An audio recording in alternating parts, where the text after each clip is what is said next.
Muy buenas a todos compañeros inversionistas del día. Hoy vamos a hablar acerca de una de las empresas de gobierno más importantes de México, si no es que la más importante, que es nada más y nada menos que Pemex. ¿Qué es lo que vamos a ver? Bueno, vamos a ver cuáles fueron sus resultados en el primer trimestre de este año y cómo se compara esto con lo que ha pasado en años anteriores, ¿no? Antes de comenzar, les recuerdo como siempre que si les gusta el contenido pueden apoyar con un like, suscríbanse y compartan con personas que les pueda servir esta información. También quiero dar crédito a los elaboradores de esta presentación que sintetizan la información de manera bastante buena, que es el Instituto Mexicano para la Competitividad y el autor específicamente es Diego Díaz Pérez. Ahora sí, vamos a comenzar. ¿Qué es lo que vamos a ver primero? Pues obviamente los resultados financieros. Vemos que Pemex registra la mayor ganancia neta para un primer trimestre desde el 2011, ¿no? ¿Y de cuánto fue? De 122.5 mil millones de pesos, ¿no? O sea, obviamente ha sido una ganancia importante, pero también hay que aclarar que con el precio de petróleo tan alto, literalmente ni una sola empresa ha perdido dinero. Así que por más ineficiente que seas, este trimestre vas a haber generado dinero, ¿no? Entonces también quiero aclarar eso porque no es como que si Pemex haya hecho algo espectacular o haya cambiado algo, simple y sencillamente el precio del petróleo gracias a la guerra ha subido y esto ha generado beneficio para todas las empresas petroleras.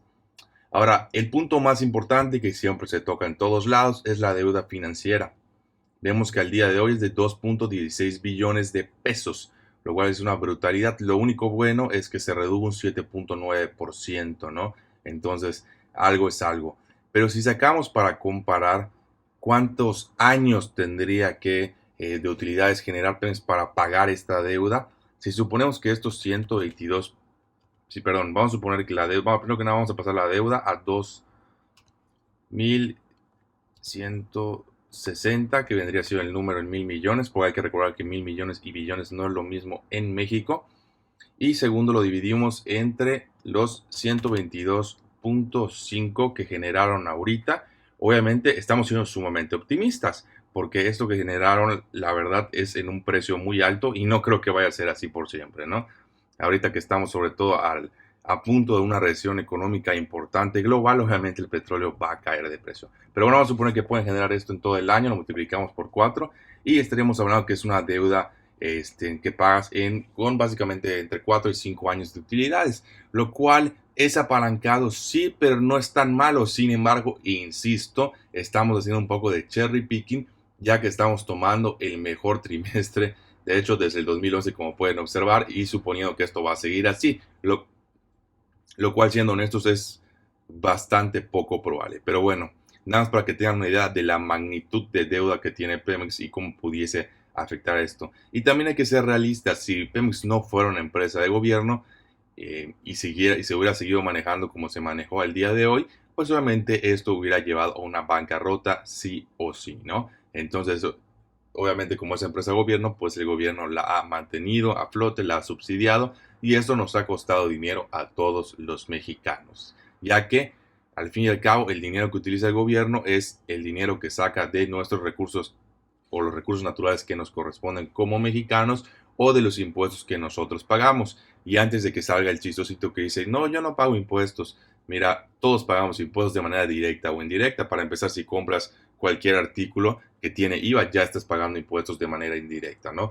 Y obviamente, si tienes un trabajo con una empresa, te hacen retención de utilidades, etcétera, ¿no? O sea, hay un montón de impuestos, de derechos inclusive que tienes que pagar sí o sí.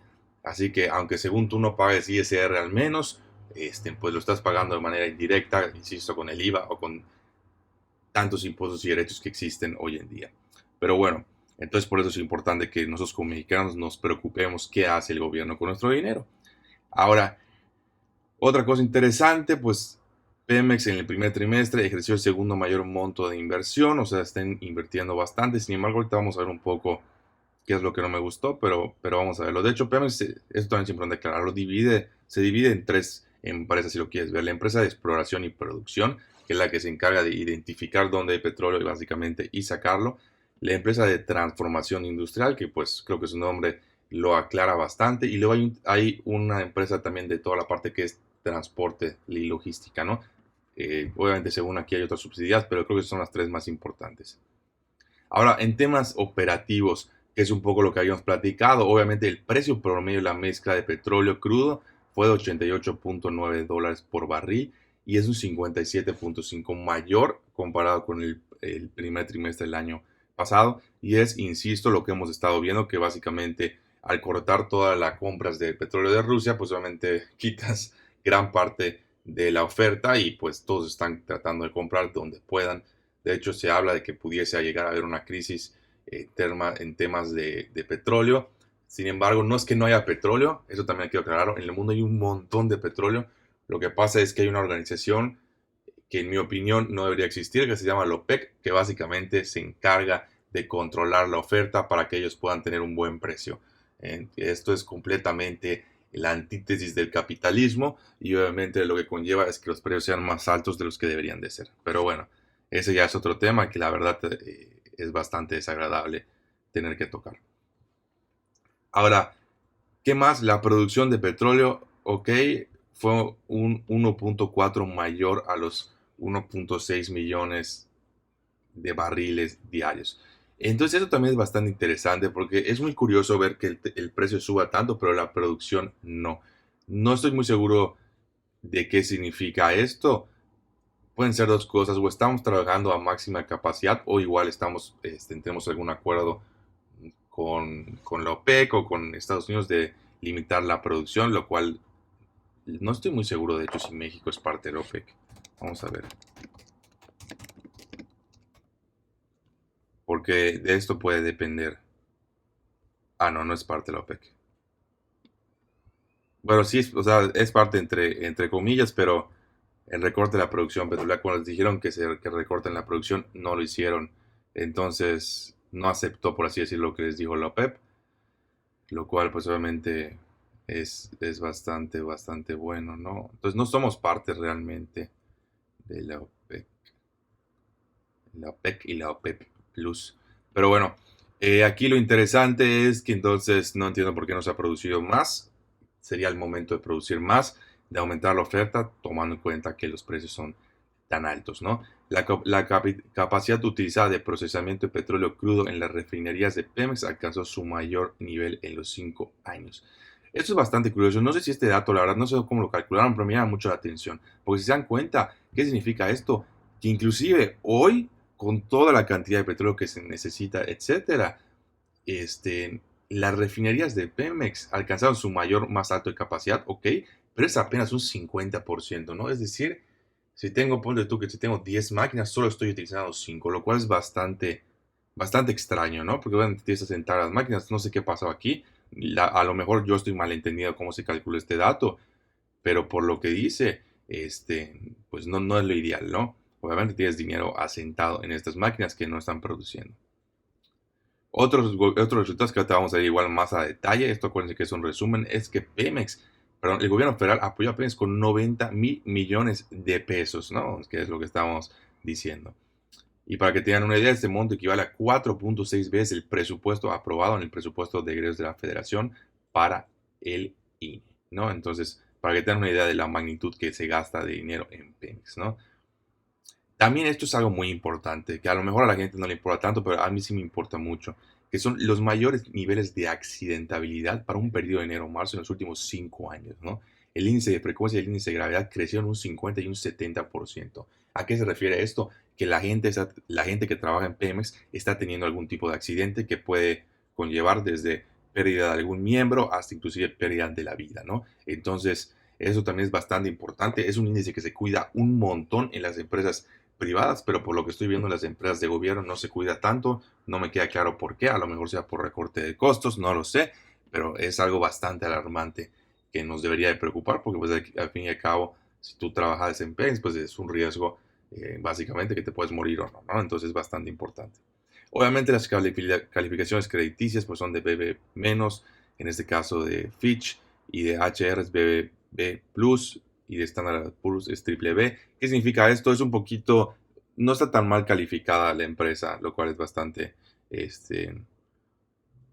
mira, si vemos aquí podemos ver las calificaciones.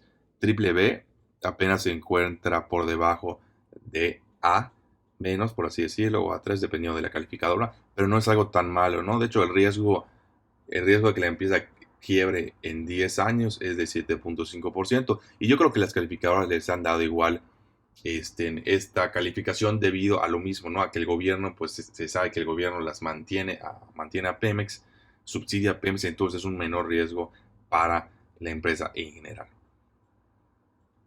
Ahora aquí nos habla un poco de la contaminación, que hoy no voy a entrar a detalle porque pues no es mi expertise y la verdad no me queda muy claro si esto es bueno o es malo o qué tan bueno es o qué tan malo es. Pero bueno, vamos a ver un poco lo que habíamos visto más a detalle, ¿no? Aquí lo podemos ver en gráficas, creo que es bastante interesante en los últimos 10 años, ¿no? Si se dan cuenta, por ejemplo, el rendimiento, la utilidad neta, esta línea que no se ve acá, puntiaguda, es cero. ¿Qué significa esto? Que si estás arriba, pues obviamente ganaste dinero y si estás abajo, pues perdiste, ¿no? Bastante claro. Sin embargo, es alarmante ver que Pemex en los últimos años había estado perdiendo dinero. Luego hubo un pequeño boom donde empezó a ser rentable y luego obviamente vino lamentablemente la situación de la pandemia y esto sí no es culpa de Pemex, porque aquí sí todo el petróleo se cayó básicamente a valores negativos y hicieron pérdidas bastante grandes. Ahora se está recuperando la cosa, esperemos que la tendencia siga así, insisto, por el bien del país y por el bien de los mexicanos, para que los impuestos y estas ganancias se puedan utilizar en mejores cosas, como a lo mejor infraestructura, hablando de calles, obviamente mejor sistema de salud, que creo que es algo que le falta mucho a México, mejor sistema educativo. Creo que son como que los tres pilares que más nos importan ahorita. Patrimonio neto no me interesa mucho, la deuda total acá sí, vemos que obviamente la tendencia había sido una tendencia creciente y ahorita parece ser que estamos rompiendo tendencia y ya se está empezando a pagar la deuda. Espero que esa tendencia a la baja siga y podamos nivelar los niveles de deuda porque pues se me hacen bastante elevados, ¿no? O sea, si fuera una empresa, yo no invertiría en esta empresa porque la deuda es demasiado para mi perfil de riesgo, para mi tolerancia. La deuda a corto plazo va a subir igual en tendencia, pero básicamente lo mismo, la importante es a largo plazo porque es la mayor. Pasivo laboral tampoco me interesa, inversión tampoco, costo financiero ha estado bajando, obviamente baja o sea, con respecto a la deuda, porque si tienes menos deuda, pues pagas menos intereses y la deuda a largo plazo en general también ha estado bajando. Nuestra deuda total y acá es como que se divide en corto y largo plazo. Lo cual también es interesante, es que vemos que la deuda a largo plazo ha reducido, mientras que la deuda a corto plazo ha aumentado. ¿Esto por qué se debe? Porque de seguro que había alguna deuda que vencía de este año, entonces se traspasó de aquí a aquí. Pero lo importante, insisto, es que la deuda total se redujo un 7.9%. Entonces eso también es bastante bueno. Esta tabla igual es bastante interesante porque nos indica básicamente qué es lo que pasa con estos resultados, ¿no? Se generan los 506.8 miles de millones. Luego se gastó en el costo de venta 325, hubo un deterioro de 16.3, gastos generales de 13.2, costo financiero de 24.2. Luego aquí nos ha ayudado mucho el tipo de cambio, porque esta es utilidad cambiaria de 61.8. Aquí la participación filial es mínimo y pago de impuestos y derechos de 100.000 millones de pesos, ¿no?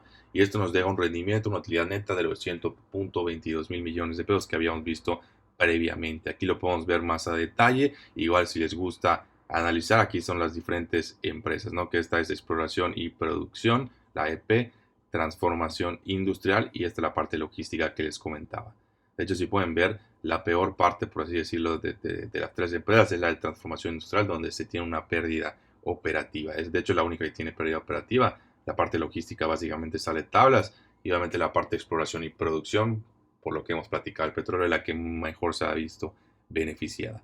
Sin embargo, también quiero aclarar algo. Estos números parecen bastante buenos. Vamos a ver qué tan buenos son, ¿no? Si yo agarro el rendimiento o la utilidad de operación, que viene siendo la utilidad operativa de 184.5 y lo divido entre las ventas totales, que es 506.8, nos da un porcentaje de un 36%. Y si lo comparamos con la industria, con el margen operativo de la industria de este trimestre, fue de un 34% básicamente, ¿no? Entonces, en este caso, nos damos cuenta que Pemex ha sido altamente beneficiado y ha estado básicamente el promedio margen de la industria, ¿no? Así que no podemos decir específicamente, al menos en este trimestre, no podemos decir que han hecho las cosas mal. Todo lo contrario, se han mantenido en promedio. Tampoco han hecho las cosas excelentes, obviamente, pero bueno, a veces el promedio es mejor que hacer las cosas peor. Entonces, algo es algo, ¿no? Ahora, ¿qué más nos podemos dar cuenta? Bueno, estas son las utilidades o el rendimiento neto o pérdida en los últimos 10 años, ¿no? Entonces aquí es donde vemos lo interesante. 2011 no se perdió dinero, 2012, digo no se perdió porque tampoco se ganó, 2012 se ganó un poquito, 2013 se perdió un poquito, 2014 se perdió un poquito, pero lo interesante habían sido 2015, 2016, las pérdidas seguían siendo significativas. 2017 2018 se dio la vuelta, 2019 se volvió a perder dinero y no me digas del 2020 que se perdió una cantidad de verdad brutal. 2021 se perdió un poquito más y ahorita por fin estamos viendo una utilidad. Claro que no ha terminado el año. ¿Qué me gustaría ver? Que esto se mantenga y se multiplique por 4 para que tengamos una utilidad de 500 y si podamos recuperar todo lo que se perdió en el 2020, ¿no? Eso es lo que me gustaría ver realmente. Pero si se dan cuenta, la empresa en general no produce nada. ¿A qué me refiero? Ganas, lo pierdes. Lo ganas, lo pierdes. Ya sabes, o sea, es una empresa que obviamente, digo, puede ser por X o por Y, por ineficiencia, lo que quieras, pero en los últimos 10 años no podemos decir que ha sido algo rentable para el gobierno mexicano, algo rentable para la nación. No significa que tenga que seguir así, pero pues estos números tampoco son nada prometedores, ¿no? Es bastante alarmante ver la cantidad de años negativos y el monto negativo con la cantidad de años positivos y el monto positivo. Sobre todo que el precio de petróleo, pues realmente yo creo que nos vamos a mantener en este precio hasta que venga la recesión, para lo cual podemos esperar que el precio caiga a los mismos niveles de los 50 y 60. Y lo alarmante es que ya nos dimos cuenta que Pemex le cuesta mucho ser rentable a estos niveles. Entonces, eso también es algo alarmante y que te dice, bueno, ahorita estamos bien, pero realmente podemos mantener esa inercia, inclusive cuando el precio de petróleo baje a unos niveles más estándares, pues no me queda muy claro. Pero bueno, vamos a seguir viendo un poco de indicadores que nos puedan interesar. Aquí está la deuda financiera bruta, que vemos como ya ha empezado a bajar a partir del 2021, porque el 2020 tuvo que subir, obviamente, por las pérdidas que observamos tan grandes. Aquí podemos ver igual la gráfica separada de corto y largo plazo. Aquí vemos el costo financiero, como igual ha ido bajando, lo cual tiene mucho sentido porque la deuda, insisto, ha bajado. ¿Qué más nos puede hacer interesante por aquí? La inversión presupuestal no me interesa mucho, honestamente. Esto es lo que ya platicamos. El precio de la mezcla. Esto es lo que les decía. A largo plazo hay una tendencia negativa del precio del petróleo porque las sociedades y hay mucho push para hacer una sociedad más ecológica, más verde, con energías renovables. Entonces, a largo plazo, la tendencia va a tender a ser negativa y ahorita vemos cómo nos salimos de tendencia, lo cual es bueno, pero probablemente tengamos que regresar a tendencia en los próximos años, ¿no? Entonces, pues sí, la producción de crudo no aumentó bastante. Igual, esto es súper, súper extraño, ¿no? O sea, la producción de crudo ha estado totalmente a la baja en los últimos 10 años, lo cual tendría sentido, suponiendo que estos bucles no habían existido, pero me imagino que la situación es que están tratando de recortar costos para no perder tanto dinero. Eh, Creo yo, ¿no? La producción de gasolinas, diésel, todo estaba a la baja, ¿no? Entonces, esto obviamente genera al fin y al cabo, nos guste o no, inflación, ¿no? Porque pues si la oferta disminuye y la demanda inclusive se mantiene igual, pues obviamente los precios tienden a subir. Y vemos lo que decíamos de la capacidad utilizada, que sigue siendo bastante baja y ha sido igual en tendencia baja. ¿Qué significa esto? Que pues, en muy resumidas cuentas, en los últimos 10 años ha tratado de producir menos, ¿no? Se ha enfocado en recortar este tipo de producción porque lo más probable es porque no es rentable. Porque si es rentable, pues obviamente te hace todo lo contrario, aumenta la producción. Indicadores operativos, este es el precio promedio que habíamos platicado, realmente vemos que estamos en niveles más altos, sin embargo todavía no la ha tocado. ¿Qué es lo que ha pasado? Acuérdense que ya estamos en junio, ¿no? Entonces ya va a acabar el segundo trimestre. El primer trimestre del precio de petróleo promedio no subió tanto, que esperamos que el segundo trimestre suba inclusive más este precio promedio. De hecho, el segundo trimestre debe ser un trimestre muy, muy bueno para Pemex, honestamente. Vamos a ver cómo están los resultados, pero eso es lo que nos dice la lógica. ¿Qué más tenemos aquí? El gas natural. Igual vemos que también ha estado a la baja la producción, no el precio, la producción del gas natural, lo cual también es bastante extraño. Y la elaboración de petrolíferos, pues ha estado bastante estable realmente. Esto aquí no me interesa mucho. La capacidad utilizada de destilación primaria, lo que habíamos platicado, cómo ha estado la baja. Esos niveles del 70% siento yo que son los estándares, no lo he investigado, pero me suena como el estándar de la industria. Inclusive los 60, pero ya tan bajo, digo, aquí se cortó obviamente por la situación de la pandemia, pero ya tenemos que empezar a subir esta capacidad a niveles previos, ¿no? Bueno, aquí lo que platicábamos, mayores niveles de accidentes, ¿no? Esas son las emisiones que aquí sí les dejo un poco mal. No soy experto en este tema, pero vemos como igual, bueno, es bastante bueno a largo plazo. El índice de frecuencia y el índice de gravedad han estado relativamente a la baja, lo cual es bueno porque significa que han habido menos accidentes, pero en el último trimestre específico ha estado subiendo. Lo cual me imagino a lo mejor es parte del mantenimiento. No lo sé, a lo mejor no anda el mantenimiento adecuado y es lo que estamos observando. ¿Qué más? Aquí estamos. Más o menos. Y aquí nos dicen las calificaciones del Standard Poor's y el grado de inversión. ¿Qué es el grado de inversión para la sencilla? Supuestamente es el nivel cuando te dicen es que mejor no inviertas, porque ya es muy riesgoso, ¿no? Aquí están las emisiones, aquí las calificaciones que ya vimos. Creo que ya es todo realmente. Bueno, esto es lo único que falta, los apoyos del gobierno, ¿no? Entre enero y marzo de este año, ¿cuánto le dio el gobierno apenas? 90.9 mil millones de pesos, lo cual es una brutalidad. Es lo que ya habíamos visto, ¿no? Y también de los 67.9 mil millones de pesos recibidos por concepto de aportaciones de capital en este año, Pemex utilizó 45.4, perdón, para el pago de sus compromisos de deuda, o sea, para bajar la deuda, y 22.5 para la construcción de la famosísima refinería de Dos Bocas, que sigue en construcción, no sé cuándo va a estar lista, ¿no? Realmente creo que es todo. El resumen es, los precios son muy buenos para Pemex, han ayudado bastante, pero la tendencia no significa que vaya a continuar así